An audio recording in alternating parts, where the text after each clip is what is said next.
प्यारे साथियों, महेश गुरुजी की इस अनोखी अद्भुत 3.5 लेवल की क्लास में आपका स्वागत है। साथियों, अगर मेरा बस चले तो मैं इस इंग्लिश को इस माइंड में से उठा के आपके माइंड में एक झटके में डाल दूं, बट ऐसी कोई तकनीक, ऐसा कोई सॉफ्टवेयर बिल्ड नहीं हुआ है। हर चीज के पीछे एक प्रोसेस है, एक जर्नी है, यानी लर्निंग भी एक प्रोसेस है। और ये इंग्लिश की पूरी प्रोसेस कुल 3.5 लेवल में है। जी हाँ, आज के स्क्रिप्ट, आज का वीडियो बहुत ही खास है, बहुत ही शानदार है।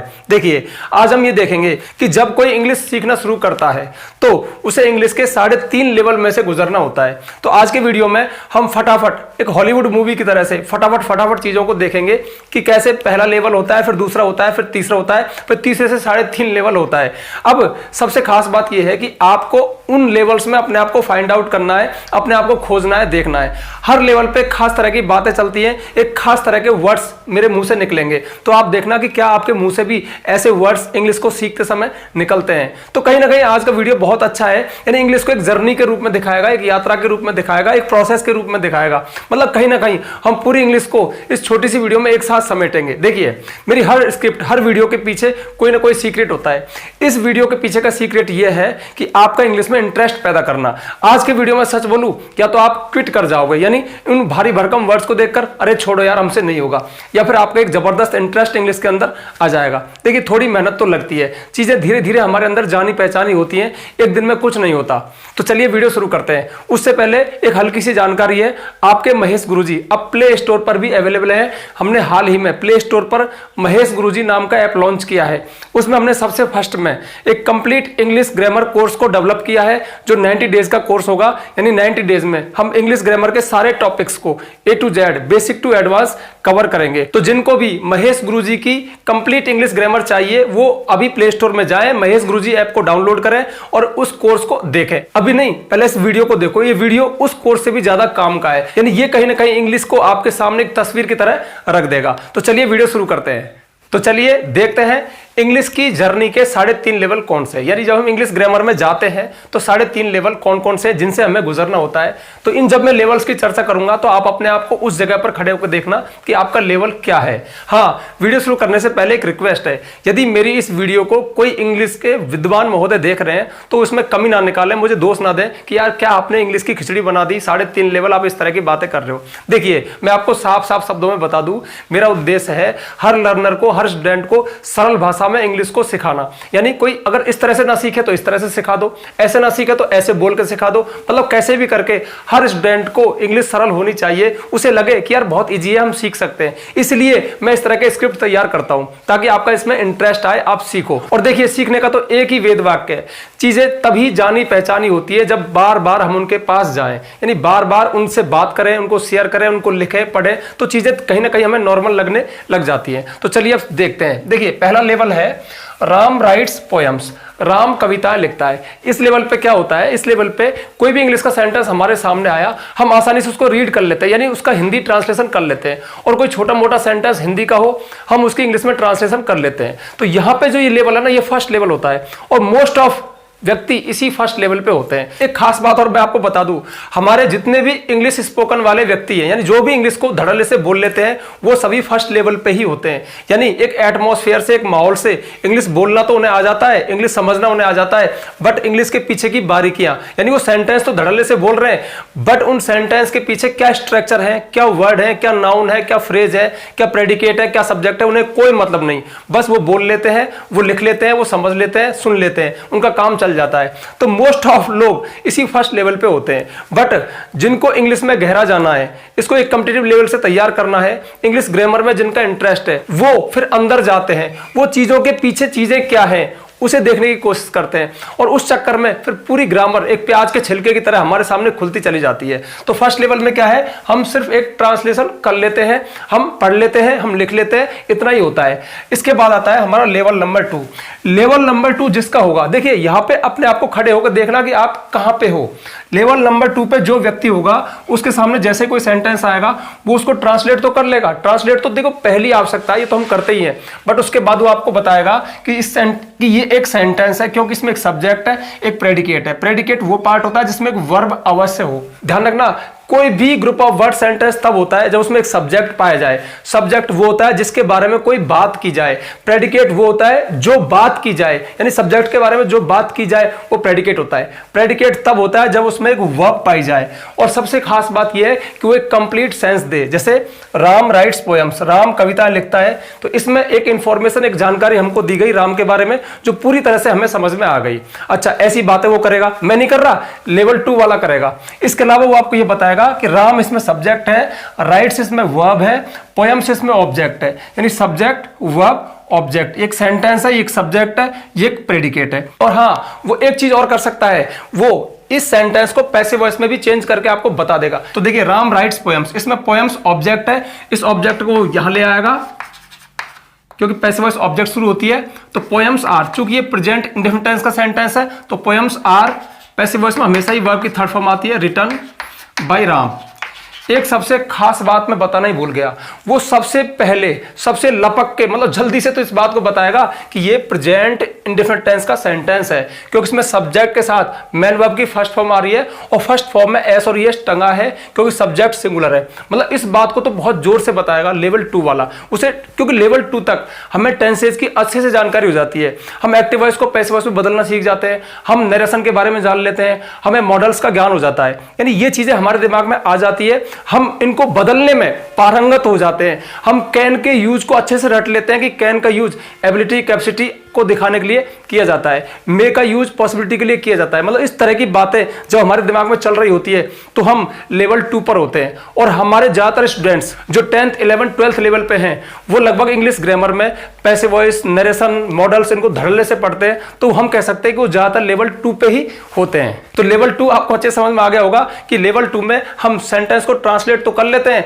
इसके अलावा टेंसेज का हमें ज्ञान हो जाता है, एक्टिव को पैसिव में चेंज करना, नरेशन डायरेक्ट स्पीच को इनडायरेक्ट में चेंज करना, इस तरह की चीजें हम सीख जाते हैं, थोड़ा सेंटेंस का हमें ज्ञान हो जाता है। और अब आता है लेवल नंबर 3। लेवल नंबर 3 पे जाके हमें इंग्लिश के बारे में थोड़ी ज्यादा ही ज्यादा इंटरेस्ट पैदा हो जाता है, हम पर्दे के पीछे जाके चीजों को समझना शुरू कर देते हैं। यानी कि देखिए, सेंटेंस फिर एक छोटी चीज रह जाती है, फिर हम थोड़ा बारीक जाते हैं, हमें शब्द और शब्दों के पीछे छिपी हुई जटिलताएं पसंद आने लग जाती हैं। यानी फिर हम किसी सेंटेंस को जटिलता से, गहराई से, थोड़ी सूक्ष्मता से देखना शुरू कर देते हैं। तो जो 3rd लेवल पे होगा उसके मुंह से किस तरह के वर्ड्स निकलेंगे, देखिए अपने आप को यहाँ पे नोट करना कि क्या आप इस तरह के वर्ड्स निकालते हो, क्या आपको इन चीजों की नॉलेज है। जैसे देखिए, इस पूरे सेंटेंस को वो एक एक वर्ड को आपको बता देगा, उसकी लैंग्वेज होगी कि ये पूरा एक सेंटेंस है, इस सेंटेंस में वो हर वर्ड को आपको फाइंड आउट करके उसको आइडेंटिफाई करके बता देगा। वो बोलेगा माई एक प्रोनाउन है, फ्रेंड एक नाउन है, राम नाउन है, इज वर्ब है, राइटिंग वर्ब है, सम एडजेक्टिव है, इंटरेस्टिंग एडजेक्टिव है, पोएम्स नाउन है, इन प्रीपोजिशन है, हिज प्रोनाउन है, रूम नाउन है। यानी वो पूरे पार्ट्स ऑफ स्पीच को आपको बता देगा कि इंग्लिश ग्रामर के अनुसार कौन सा वर्ड क्या है, उसकी रियल पहचान क्या है। देखिए, अंग्रेजी भाषा में लाखों वर्ड्स हैं, बट हर वर्ड का एक फंक्शन है, एक नाम है, उसे एक ग्रामेटिकल नाम दिया गया है। तो जो लेवल 3 पे होगा वो आपको हर वर्ड को बता सकता है कि ये किस पार्ट्स ऑफ स्पीच में आता है, ये नाउन है, प्रोनाउन है, वर्ब है, एडजेक्टिव है, एडवर्ब है, क्या है। क्योंकि आपको पता है कि इंग्लिश ग्रामर में कोई भी वर्ड, कोई भी स्पेलिंग, वो इन 8 पार्ट्स ऑफ स्पीच में से कोई ना कोई होता है, तो वो आपको ये जानकारी दे देगा। अब देखिए, इतनी सी जानकारी नहीं है उसके पास ढेरों जानकारी है, इनको बिल्कुल सूक्ष्मता से, गहराई से भी वो आपको बता सकता है। जैसे देखिए इधर, अब देखिए माई, अब वो एक एक वर्ड को और थोड़ा डिटेल में आपके सामने बता देगा। अब वो बताएगा कि माई वैसे तो पार्ट्स ऑफ स्पीच में एक प्रोनाउन कहलाता है, एक पजेसिव प्रोनाउन कहलाता है, बट यहां पर एक डिटरमाइनर है, और ये डिटरमाइन यानी निश्चित कर रहा है, परिसीमित कर रहा है इस फ्रेंड को। यानी फ्रेंड है वो किसका है, मेरा है। इस फ्रेंड को इसने मॉडिफाई किया, फ्रेंड को डिटरमाइन किया कि ये फ्रेंड मेरा है। तो माई एक डिटरमिनर है, फ्रेंड एक नाउन है, बट वो नाउन की क्वालिटी भी आपको बता देगा कि ये एक कॉमन नाउन है, जातिवाचक संज्ञा है, यानी एक समूह को बता रहा है फ्रेंड। इसके बाद राम, राम किसी का नाम है तो एक प्रॉपर नाउन है, कोई भी नाम एक प्रॉपर नाउन होता है। इसके अलावा सबसे इंटरेस्टिंग बात वो ये और कहेगा कि माय फ्रेंड नाउन पूरा का पूरा एक नाउन फ्रेज है। यानी नाउन यदि सिंगल वर्ड में है तो नाउन है, लेकिन वो कुछ ग्रुप ऑफ वर्ड्स में आए तो एक फ्रेज होता है। देखिए सारे के सारे parts of speech, noun, verb, adjective, adverb, जब ये सिंगल वर्ड में हमारे सामने आए तो सिंगल ये है ही है। मतलब जैसे ब्यूटीफुल एक एडजेक्टिव है तो एडजेक्टिव है, बट वेरी ब्यूटीफुल है तो फिर एडजेक्टिव फ्रेज हो गया। उसी तरह से राम जो इसका हेड वर्ड है, जो नाउन है, यहाँ पे कुछ मॉडिफायर्स के साथ आया, यानी कुछ एडजेक्टिव, कुछ विशेषता बताने वाले वर्डों के साथ आया तो एक नाउन फ्रेज हो गया। वो कहेगा ये पूरा एक नाउन फ्रेज है। आगे बढ़ते हैं, आगे देखिए इज राइटिंग। अब वो इज राइटिंग को आपको कैसे एक्सप्लेन करेगा कि ये देखिए एक वर्ब है, एक वर्ब है, तो ये पूरा पूरा एक, पहली बात तो वर्ब फ्रेज है, यानी वर्ब जब सिंगल वर्ड में आए तो वर्ब है, बट वो ग्रुप ऑफ वर्ड्स में आए, जैसे हैज बीन राइटिंग, तो हैज बीन राइटिंग कितने वर्ब है, हैज बीन राइटिंग 3 है, तो वर्ब फ्रेज हो गया। ठीक है, फ्रेज तो बहुत ही सिंपल है। अब इज राइटिंग एक फ्रेज है, वर्ब फ्रेज है, ये बताएगा आपको। अब थोड़ा और एक्सप्लेन करेगा। इसमें इज जो है वो हेल्पिंग वर्ब है, राइटिंग इसमें मेन वर्ब है। अब आपको इसके बारे में अगर पूछ लिया ना तो बहुत डिटेल कर देगा। वो कहेगा कि ये बी का फॉर्म है, वो आपको यही बताएगा कि बी, डू, हैव, ये तीनों प्राइमरी ऑक्सिलरी वर्ब्स कहलाती है, जो हेल्पिंग वर्ब का काम भी कर सकती है, मेन वर्ब का काम भी कर सकती है। यहां पर जो बी फॉर्म इज है वो एक हेल्पिंग वर्ब का काम कर रही है। वो हेल्पिंग वर्ब इसलिए है क्योंकि इसके साथ एक मेन वर्ब और है। फिर वो आपको राइट का पूरा कच्चा चिट्ठा खोल देगा। वो आपको बताएगा कि राइट एक एक्शन वर्ब है। एक्शन वर्ब एक ऐसा वर्ब होता है जिसमें कोई एक्टिविटी, कोई काम, कोई हलचल, कोई गतिविधि होना पाया जाए। दूसरा फिर आपको बताएगा कि एक लिंकिंग वर्ब्स और होती हैं, और लिंकिंग वर्ब्स के बारे में आपको बता देगा कि जो बी फॉर्म है वो सबसे प्रमुख लिंकिंग वर्ब है। इसके अलावा सीम है, लुक है, स्टेयर है, ये भी लिंकिंग वर्ब्स होती हैं। जिन सेंटेंस में लिंकिंग वर्ब्स पाई जाती हैं उनमें एक सब्जेक्ट कंप्लीमेंट भी पाया जाता है। तो ये सारी चीजें मैंने आपको शायद पिछले वीडियो में बता दी। अब आगे देखिए सम इंटरेस्टिंग पोएम्स। अब देखिए सम के बारे में क्या बताएगा कि इसमें सम जो है वो एक डिटरमिनर है। अब आप कहोगे अभी तो आपने इसको एडजेक्टिव बोला था। देखिए जब एडजेक्टिव को हम खोलते हैं ना तो उसके अंदर डिटरमिनर्स आर्टिकल निकलते हैं, तो सम एक डिटरमिनर है। और सबसे खास बात वो आपको यही बता देगा कि सम का प्रयोग काउंटेबल तथा अनकाउंटेबल दोनों तरह के नाउन से पूर्व किया जा सकता है। काउंटेबल नाउन ऐसे नाउन होते हैं जिनको हम गिना जा सके, और अनकाउंटेबल नाउन जिनको नहीं गिना जा सके। फिर वो आगे बढ़ेगा इंटरेस्टिंग। इंटरेस्टिंग वर्ड को पूरा का पूरा आपके सामने खोल के रख देगा। देखिए जब भी किसी वर्ब में आईएनजी लगी हो तो वो प्रेजेंट पार्टिसिपल कहलाता है। अब प्रेजेंट पार्टिसिपल का यूज कई तरह से होता है। एक तो कंटीन्यूअस टेंस बनाने में किया जाता है, जैसे देखिए जो राइटिंग था ना ये प्रेजेंट पार्टिसिपल फॉर्म है, यानी जब भी वर्ब की फर्स्ट फॉर्म में आईएनजी लगी हो प्रेजेंट पार्टिसिपल कहलाता है। तो जब भी आईएनजी फॉर्म यानी फोर्थ फॉर्म हम कहां लगाते हैं, कंटीन्यूअस टेंस में। तीनों कंटीन्यूअस टेंस में किसी काम को प्रोग्रेसिव स्टेट में, एक कंटिन्यूअस स्टेट में दिखाने के लिए हम प्रेजेंट पार्टिसिपल का यूज करते हैं। बट बहुत बार प्रेजेंट पार्टिसिपल का यूज एक एडजेक्टिव की तरह भी होता है, एक विशेषण का काम भी करता है। यहां पे क्या बोल रहा है, सम इंटरेस्टिंग पोएम्स, कुछ इंटरेस्टिंग पोएम्स, कुछ रुचिकर पोएम्स, कविताएं। तो जो पोएम्स है ना उनकी विशेषता बताई जा रही है कि वो पोएम्स कैसी हैं, रुचिकर हैं। तो यहां पर ये वर्ब नहीं रहा, एक एडजेक्टिव हो गया। तो जो इंटरेस्टिंग है ना ये प्रेजेंट पार्टिसिपल है और यहां पर एक एडजेक्टिव का काम कर रहा है। तो देखिए सम भी एडजेक्टिव है, बट एडजेक्टिव को अगर हमने खोला तो उसमें ये डिटरमिनर है और इंटरेस्टिंग एक एडजेक्टिव है। क्या एक वर्ब एडजेक्टिव बन गया। इसके बाद पोएम्स, तो पोएम्स एक नाउन है और एक कॉमन नाउन है, एक जातिवाचक संज्ञा है। अच्छा पूरा का पूरा एक नाउन फ्रेज है, यानी जो मेन नाउन है, जो हेड वर्ड है वो पोएम्स है, और इंटरेस्टिंग और सम इसके मॉडिफायर्स हैं। यानी इस पोएम को इन्होंने डिटेल किया, इस पोएम की विशेषता बताई कि कुछ, एक तो पोएम कितनी है, कुछ है, और वो कैसी है, इंटरेस्टिंग है। तो ये दोनों ही मॉडिफायर्स हैं। एडजेक्टिव को ही हम मॉडिफायर्स भी कहते हैं। इस तरह की लैंग्वेज वो बोलेगा कौन, थर्ड लेवल पे, मैं नहीं बोल रहा। आगे देखिए तो ये पूरा का पूरा क्या हो गया, एक नाउन फ्रेज हो गया। देखिए noun phrase, verb phrase, noun phrase. इन हिज रूम, अब देखिए इन हिज रूम ये पूरा का पूरा एक फ्रेज है, और इस फ्रेज को वो एडवर्बियल बोलेगा, या फिर वो ये भी कह सकता है कि इसका दूसरा नाम प्रीपोजिशनल फ्रेज होता है। यानी ऐसा फ्रेज जो किसी प्रीपोजिशन से शुरू हो। प्रीपोजिशंस होते हैं इन, ऑन, अपॉन, इन, इनटू, तो इनसे जो फ्रेज, जो शब्द समूह शुरू हो वो एक प्रीपोजिशनल फ्रेज कहलाता है। सो प्रीपोजिशनल फ्रेज को हम एडवर्बियल भी कहते हैं, क्योंकि ज्यादातर प्रीपोजिशनल फ्रेज एक एडवर्ब का काम करते हैं, एक एडवर्बियल का ही काम करते हैं। अब ये एडवर्ब या एडवर्बियल क्या होते हैं तो आपको बताएगा कि किसी सेंटेंस में ऐसे वर्ड जो वर्ब के बारे में डिटेल करें, वर्ब के बारे में बताएं कि वर्ब कब हुई, कहां हुई, क्यों हुई, कैसे हुई, एडवर्ब होते हैं। और ये एक फ्रेज के रूप में आया तो एक एडवर्बियल फ्रेज हो गया। मतलब इस तरह की बातें वो करता है। तो अब आप अपने आप को देख सकते हो कि क्या थर्ड लेवल पे मैंने जिस तरह की बातें की, यानी जिस तरह के वर्ड्स मैंने मुंह से बोले, जिस तरह से चीजों को एक्सप्लेन किया, क्या आप उस तरह से चीजों को दिमाग में रखते हो? क्या आपके दिमाग में वर्ड्स हैं? अगर नहीं है तो आप अभी लेवल थर्ड पे नहीं हो। और लेवल थर्ड देखिए टफ है, मैं कह रहा हूं कि लेवल थर्ड पे जाना टफ है, क्योंकि यहां पे हम चीजों का बारीक इंस्पेक्शन करते हैं, चीजों के बारे में हमें बारीक समझ मिलती है। अब यहां पे जाके जब ये भारी भरकम वर्ड्स हमें दिखते हैं ना, तो बस हम हथियार डाल देते हैं कि भैया हमसे नहीं होगा, ये कभी तो नाउन हो रहा है, कभी क्लॉज हो रहा है, कभी फ्रेज हो रहा है, कभी कुछ हो रहा है, हमसे नहीं होगा। बट ध्यान रखना, जब आप बार बार चीजों के पास जाओगे ना, तो चीजें जानी पहचानी से लगेंगी और धीरे धीरे हमारे समझ में आ ही जाएंगी। और अब देखते हैं लेवल नंबर 3.5। 3.5 कुछ नहीं है, जो होना था वो नंबर लेवल 3 पे हो चुका, बट थोड़ी सी चीजें बच गई। यानी कि देखिए, सेंटेंस जब तक आपके सामने एक सिंपल सेंटेंस है, यानी उसमें एक ही इंफॉर्मेशन दी गई है, एक सिंपल सेंटेंस होता है। बट कई बार हमारे सामने ऐसे सेंटेंस आते हैं जिसमें इंफॉर्मेशन तो एक होती है, बात तो एक ही होती है, बट वो टुकड़ों में बटी हुई होती है, यानी एक ही बात में 2-3 बातें हमको बताता है।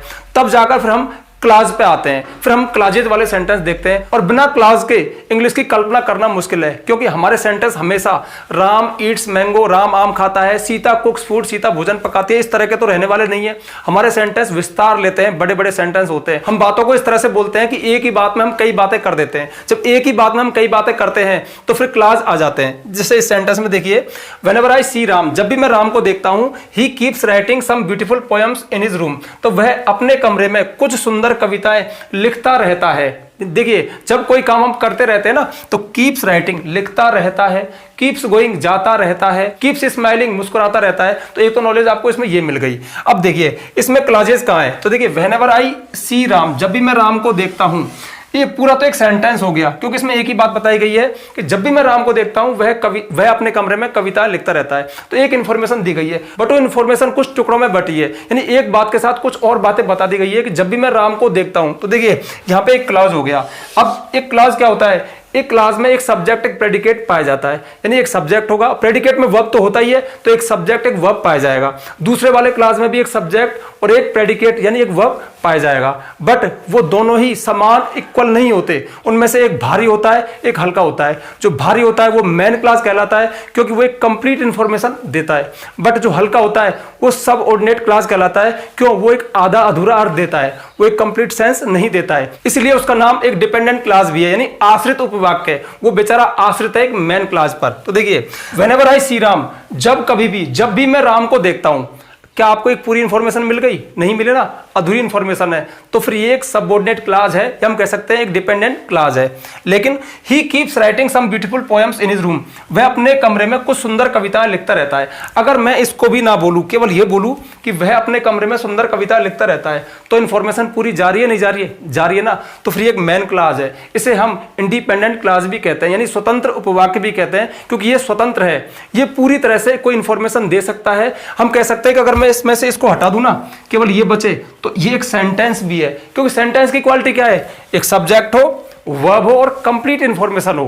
बट इसका नाम क्लास क्यों पड़ा? क्योंकि इसके साथ एक जानकारी, एक क्लास, एक वाक्य और है। ध्यान रखना, क्लास की चर्चा हम तभी शुरू करते हैं जब एक ही सेंटेंस में दो बातें बताई गई हो, दो सब्जेक्ट हो और दो वर्ब हो, तब जाके हम उनमें से कोई तो मेन क्लास होगा, कोई सबऑर्डिनेट क्लास होगा, या फिर दोनों ही मेन क्लास होंगे, या फिर दो सबऑर्डिनेट क्लास होंगे, एक मेन क्लास होगा, या फिर दो मेन क्लास होंगे, एक सबऑर्डिनेट क्लास होगा। और जब इस तरह की चर्चा आएगी ना, तो जो 3.5 लेवल पे होगा, यानी जो बिल्कुल टॉप लेवल पे होगा, तो वो आपको बताएगा कि सेंटेंस 4 तरह के हो सकते हैं, simple sentence, compound sentence, complex sentence, compound complex sentence. फिर आपको यही बता देगा कि ये तो फंक्शन के आधार पर है, पर्पस के आधार पर ये कुछ इस तरह से हो सकते हैं, declarative sentence, interrogative sentence, negative sentence, interrogative negative sentence, exclamatory sentence, optative sentence, ये पर्पस के आधार पे, मतलब काफी बारीक चीजें आपको बता देगा, पूरा साइंस आपके सामने खोलकर रख देगा। तो देखिए, अब आप में से बहुत से लोगों को लगा होगा कि सर आप थोड़ा थोड़ा डिटेल करके चीजों को बता देते तो मजा आ जाता।